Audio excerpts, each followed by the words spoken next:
Hello everyone, well good evening, hi. Yeah, this week I'm actually here at the right time. Last week I was in Queensland and I forgot to worry about that little hour thing. So forgive me for last week and the fact that I wasn't on at the right time. Yeah, I know. What's 60 Minutes? Well, it's actually a great TV show, but anyway.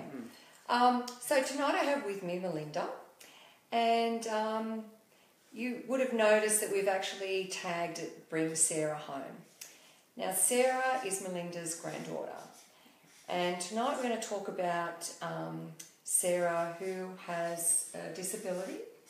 And forgive me because I'm not up to date on the actual name of things in that regard. So I mean, you're the expert because you work with special needs. So just give us a little rundown of when Sarah was born. I know we've talked about this a couple of minutes ago, but little Sarah when she was born. So what happened to her? All right. So Sarah is now 14 and a half. She was born at 23 weeks, just on, and she weighed 520 grams born. So she spent the first 9 months in NICU, in neonatal intensive care at the John Hunter, and spent 2 years on oxygen.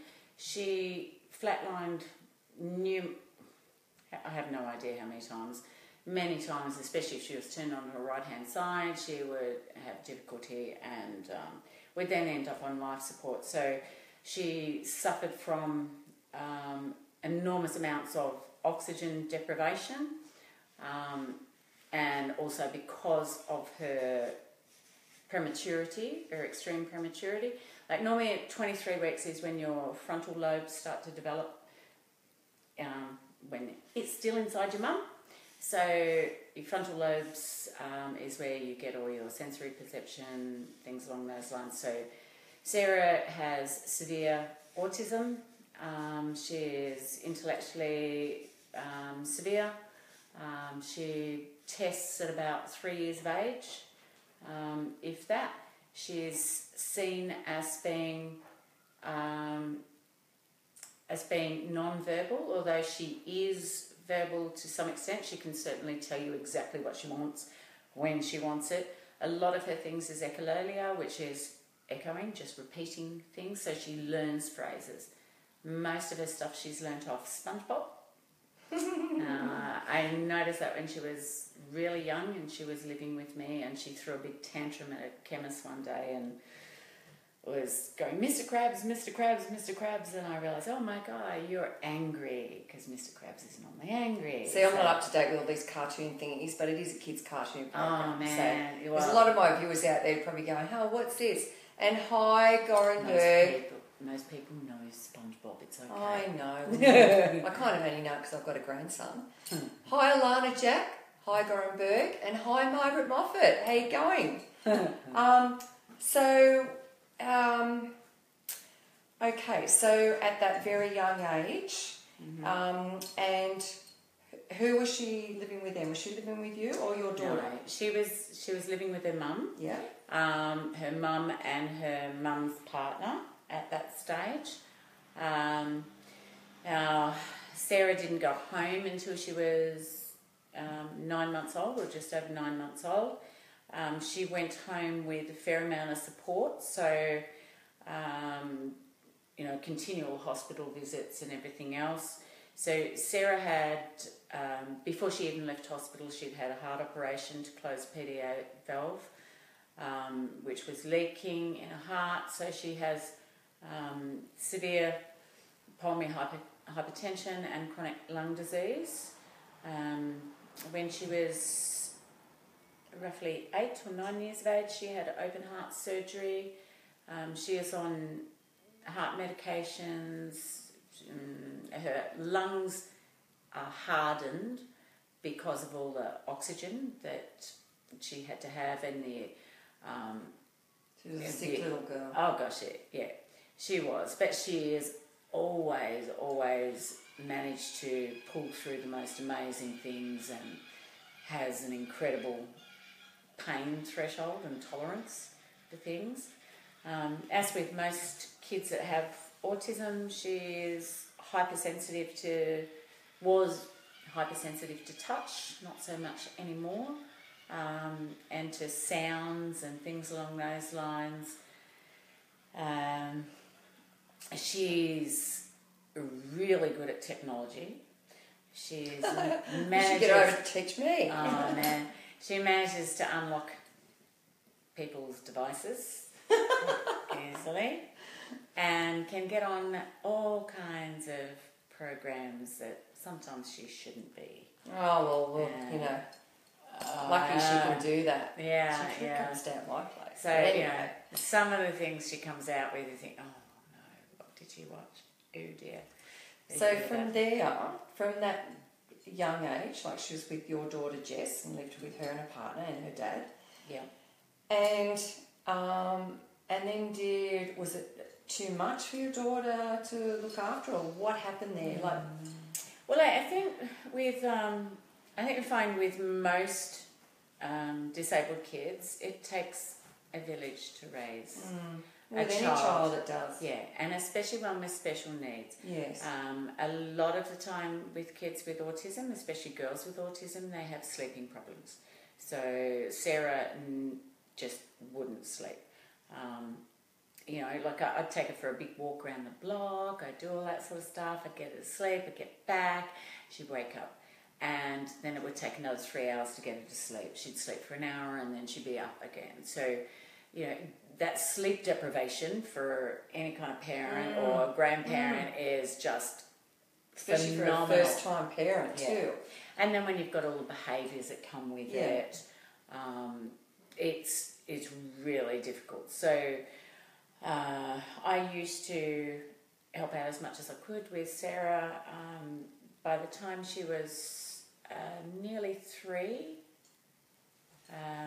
she then came to live with me for about 3 years. So my daughter has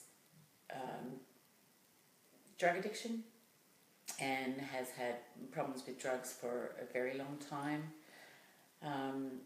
Up until October last year, when Fax called me to say that they were removing Sarah from her mother's care and asked me if I'd come and pick her up. Now, at that stage, I was living out in Condobolin, which is the centre of New South Wales. So I... Country area for those overseas viewers. Yeah. So I drove all the way back to Newcastle to come and pick her up. And the arrangement I made then with Fax was that I would take her temporarily until they could find a suitable placement, knowing full well that there was no way in hell they'd find a placement. So Fax is an organisation, just for those people out there that don't Fax know. is DOCS. Yeah. DOCS. Family and Community Services. Okay. So they placed Sarah in my care, so she became a ward of the state, and I left it as such with the intention that we would be supported by Fax. Previously, when I'd had Sarah for 3 years, I took full guardianship. Now, that meant that we didn't get the support from Fax. So that's no government support? Because I'm just back then it was ADIC. Right. So aged care, disability and home care would support us like what NDIS is supposed to do. Okay, so these are all government organisations, because I've got a lot of viewers overseas that are trying to work this little bit out. And hi, Amber Jane Sterling. And hi, Trudy McGowan. How are you going? Happy 50th birthday, Trudy. So just as a little commercial break here, tonight I've had to cancel the show that we had booked in due to some legal ramifications for the show. So Melinda was coming on in a week's time, and so we've brought her show forward. So we will bring you the show that we've actually spoken about, which is bipolar and the effects that it's had on a particular family. And they've actually ended up having custody of a young child as a result of it. So we will bring you that at a later date. So Melinda is our next week's program, but she's come early. thankfully. And I've always Been said... doing that since I was born. Well, I said, if someone doesn't turn up, like this is a threat that I've said, if someone doesn't turn up, I have to sit here and tell one of my stories. So, you know, the life You're that I've had. avoiding. You're avoiding. It is avoiding. I don't think it'd be entertaining anyway, but we'll give it a try one day perhaps. So we're getting back to... So Sarah came to live with me in October. Now, because I was contracted to work out in Condobolin, I took her back out to condo with me. Now, Sarah was 13 at that stage, so she had to go into high school. The only high school there was one that I worked at. We have a special unit out there, but it was all boys. Now, Sarah... So she was the only girl? Yeah, is highly susceptible, so it was not a suitable placement for her whatsoever. Now, if we were going to continue there, they would have opened up another unit just for her and anybody else that came through. So... subsequently, I spent 2 months off work, and in the end, Fax sent out some carers from Newcastle to come and look after her so I could return to work. So, okay, so they sent it from Newcastle, which is how far away? Like hours? Like how many hours drive? 8 hours. 8 hours drive? Yep. Away. So they sent some carers from Newcastle here. Yep. 8 hours drive away to look after Sarah. Because there was no one suitable out there. So, in the end, I got a transfer from the department back to Newcastle so I could bring Sarah back to the school that she's always been at her whole life. Because you're a teacher? Yep. Yep. So I'm a special ed teacher. I have been for nearly 20 years. And I am also, I completed a graduate certificate in autism studies last year, and I'm halfway through my Masters in Autism Studies at the moment. So, wow. Yeah, I work with autism all the time, and yeah, it's my passion, I suppose. So we moved back here. Sarah went to school back here, and in April this year, our NDIS package expired. Now, so hang on a minute, because you remember we've got a National Disability Insurance Scheme, which is what took over from ADIC. So their job is to fund our disabled. Right, okay. To provide equality. Right, okay. Now, the equality is like, you know, if you've got a whole group of kids all lined up against a fence and they've got to look over the top of it to see a game being played. Equality means those that are shorter get a box so they can see over the top of it. It doesn't mean, you know, bringing the game to them or anything. Yes. So their job is to fund our disabled, our most needy, and it comes from our taxes, funnily enough. Okay. So last year's package was roughly $96,000, which was awarded to my granddaughter when she was in my daughter's care. This year's package that they offered us was less than a third of that. How they worked that out when I'm the grandmother, go figure. Oh, okay. So, and because I work full time, my daughter didn't, whatever. So I asked Fax to appeal that and told him it was not suitable. It wouldn't get us through the year. Fax refused at that stage and said, no, let's just see how things go. So what sort of, like, okay, so what sort of money would that be on a weekly basis? Because we are going to compare with what they're paying now on a weekly basis. On a weekly basis, well, the funding that they provided lasted less than 2 months. Okay? Wow. Now, in that time, in May, I was hit by a car on the way to work and knocked off my motorbike. I damaged my wrist and then subsequently developed diabetes, which meant that I spent 4.5 months off work on leave without pay.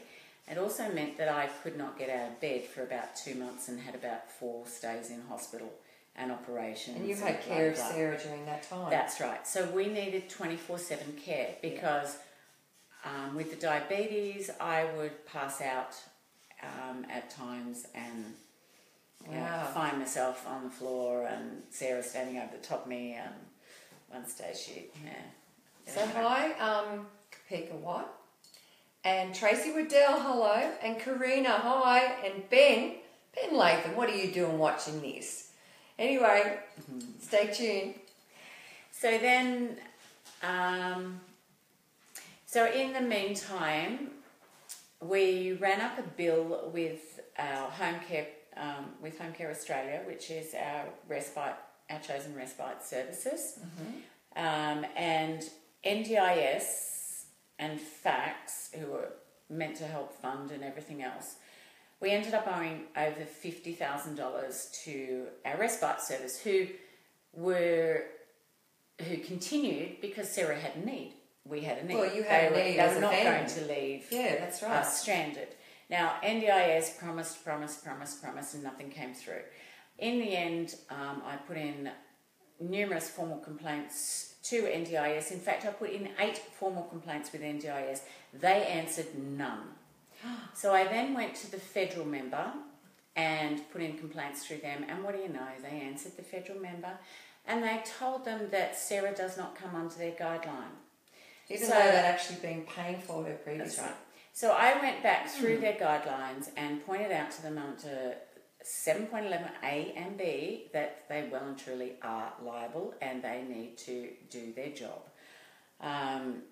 I have been to our federal members and our local members repeatedly, almost daily at times, to try and get FACS and NDIS to do what they're meant to do, which is to support us. This went on for many, many months. All funding was ceased and stopped. FACS kept telling me, we had a meeting which I recorded with NDIS and FACS. That meeting went for over 2 hours. Now, NDIS then told our federal member that, no, we didn't have a meeting. We've never met. Well, I've got a 2-hour recording of it. Do I need to produce that? Do I need to show you that we met with our Assistant Director of Community Relations in NDIS, and he's denying that we even met, that we even discussed it, that we came up with a draft plan. He's got a bad memory. It's just bullshit. So this went on and on and on for, this started 4 months ago. They then made another meeting to do a draft plan for Sarah. Now, when I walked into that meeting, because I don't trust a word that any of them say, I asked if I could record it. They refused, so I walked out. Now, NDIS and FACS went ahead with that meeting, and they agreed on 4 hours a week respite. Now, 4 hours a week for me as a grandmother who works full-time, who studies part-time, and has care of a severely disabled child is not enough. What we were asking for was from 9 to 5 on a Saturday, 9 to 5 on a Sunday, so I can study and do everything I need. Every second Saturday as a single grandmother so that I can have a life. And in the mornings, 5 days a week, for 2 hours to help get Sarah ready. So they were already, the thing is that... That's what they've been funding all the along. time. Right, that's it. So that's what we've got to establish, yeah. So they offered 4 hours. Now, FACS kept saying, we will meet, don't you worry, we will make sure that, Sarah is retained in this position and we will keep the family together. We will always strive to keep the family together.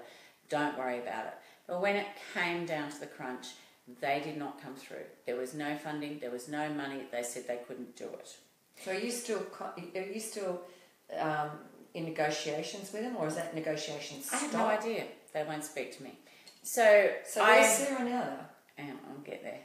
So then, not last Friday, the Friday before, after many, many months of this and so many hours every day spent on it, I relinquished care because I was in a position where I cannot make it to work on time, I can't get my work done on time, and I will lose my job or relinquish care.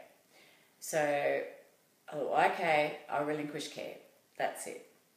So Sarah is now living in a motel in Newcastle and being cared for 24/7. So now they're paying $230 a night for a motel room. They are paying for respite 24/7, and we estimate it's costing them $15,000 to care for Sarah now. $15,000 a week. Yep. Yet they couldn't afford less than 10% of that to keep her in the family home.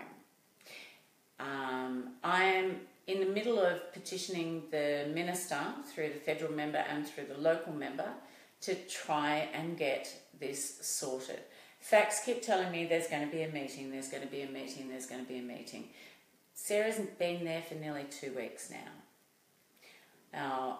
So do they think that, so just so I can get this clear, so they've put her in a motel, they've put a full-time carer. Now that floor in that motel is used by Facts. So there's many children sitting there waiting for a home. Some of them have been there? Some of them have been there for months. This has been going on for years. The only alternative for Sarah is a Lambie. Now, a Lambie, sorry, but I wouldn't even put my dog there.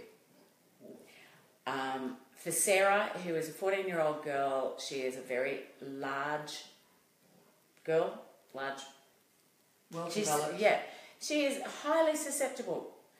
And we know that our children with disabilities are the most affected by sexual abuse. So, yeah, it will get to a pointy end at some stage. Hopefully she will be home soon where she needs to be. And that's what you're petitioning for. I'm not only the grandmother, I'm the one that's most highly qualified. Yeah, because you work in the field. Yeah. So it just makes sense that instead of them paying out all that amount of money every week, and not only that, not to have her with her family and to have her cared for and living in a motel. Yeah. You know, that just doesn't make sense to me. Yeah. Oh, Brandon Harvey. Hi, Brandon. How you going? Nice to see you. We'll be in touch with you as soon as we finish the show. Neil Reid. Hi, Neil. How you going?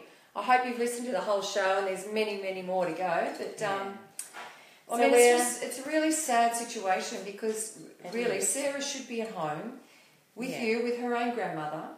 You're highly qualified in that area.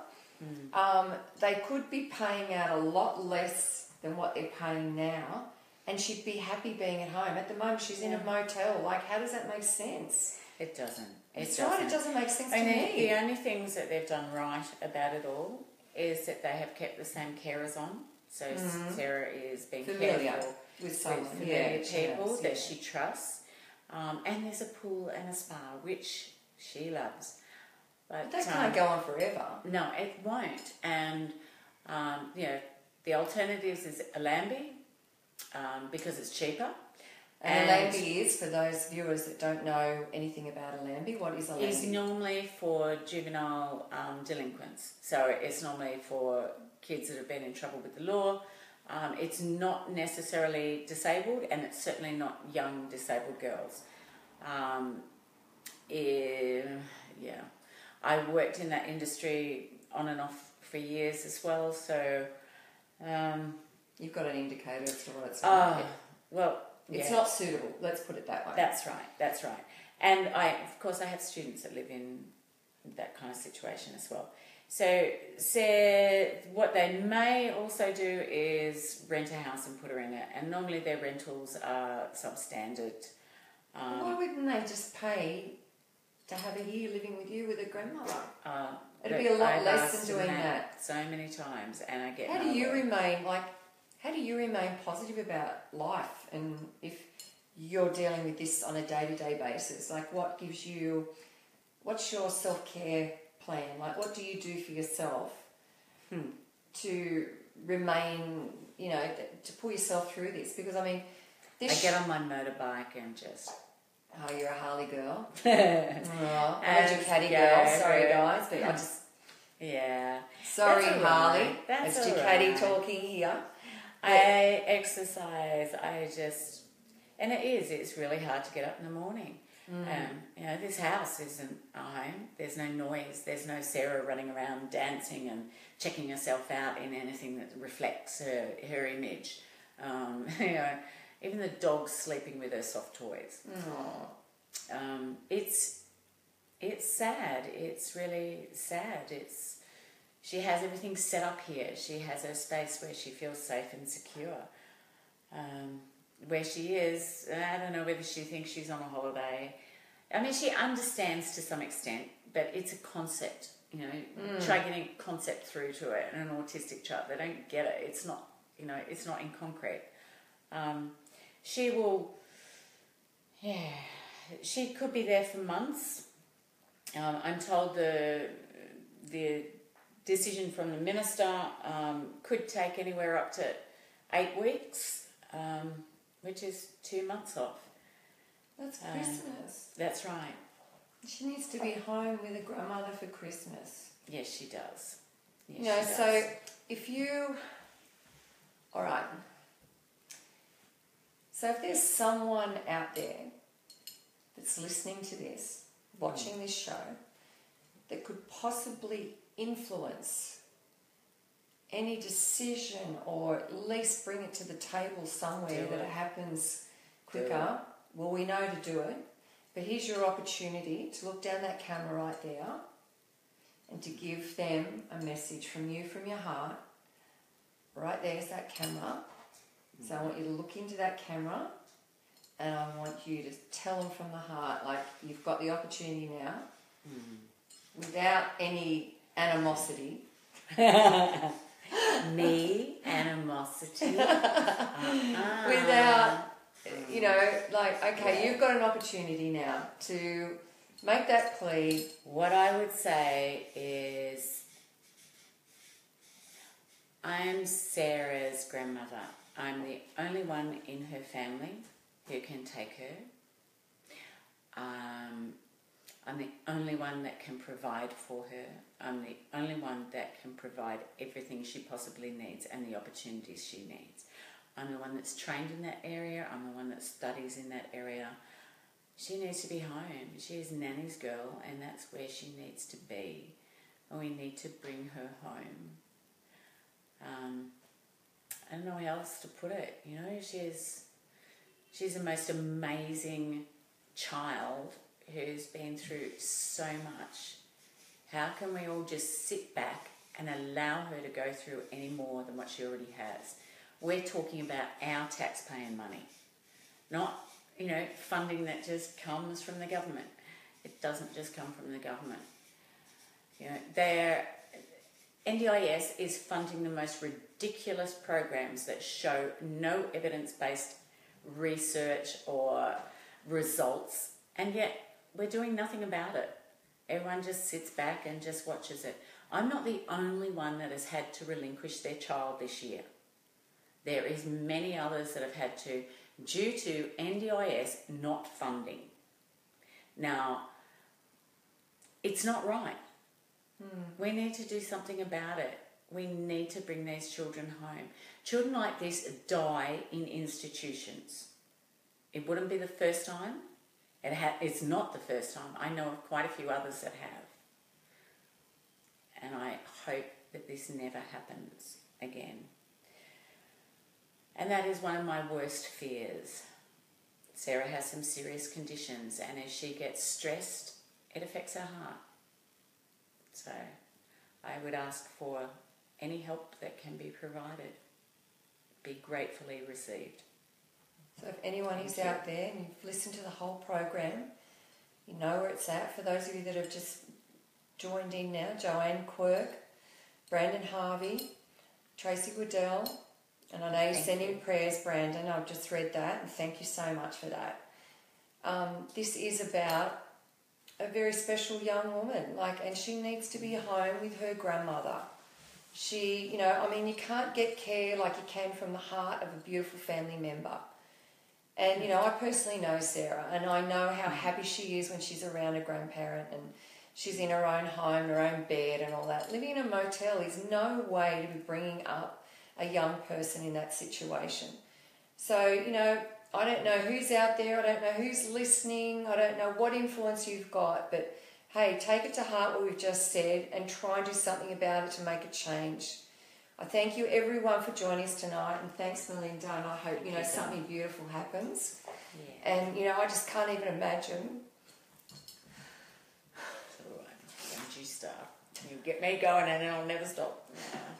Oh, I can't even imagine what it would be like as a grandparent. You saw her as a bub too. I know.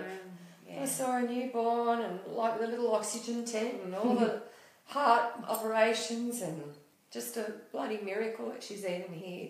Jeez. And, you know, it's just sad that this is happening the way it is. So, you know, anyone out there that can do something, you know, whatever it is, I don't know, whatever it is. Bring Sarah home. That's what we're saying. We're bringing Sarah home. And I think my little producer's got a little message over there for us. Oh, Brandon, he's going to do a free psychic reading for you, darling. Brandon Harvey.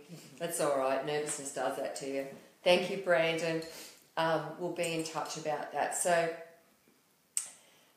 anyway, sorry about the little breakdown, but next week we've got an amazing woman coming on, and you would have seen her on 60 Minutes. Her name's Marcella de Sol. She is a world famous writer. She lives with multiple personalities, and like I said, she's been on so many programs worldwide, but she was on our Australian 60 Minutes this year, not that long ago. So she's coming on the couch next week, and she's also going to give away one of her books, her latest book. So everyone, you know, wanting to watch the program next week, if you can just, you know, join us, like us, you'll all certainly go in the draw to win one of these books. So, very emotional night, but so join us next week, and I'll say goodbye and thank you for joining us on the couch, and see you next week, next Wednesday, 7:30 live on Facebook. And you can also go to us on YouTube, On the Couch with Kelly on YouTube. And if anyone wants to send any messages, On the Couch with Kelly @gmail.com.au. I'll talk to you soon. Bye-bye for now.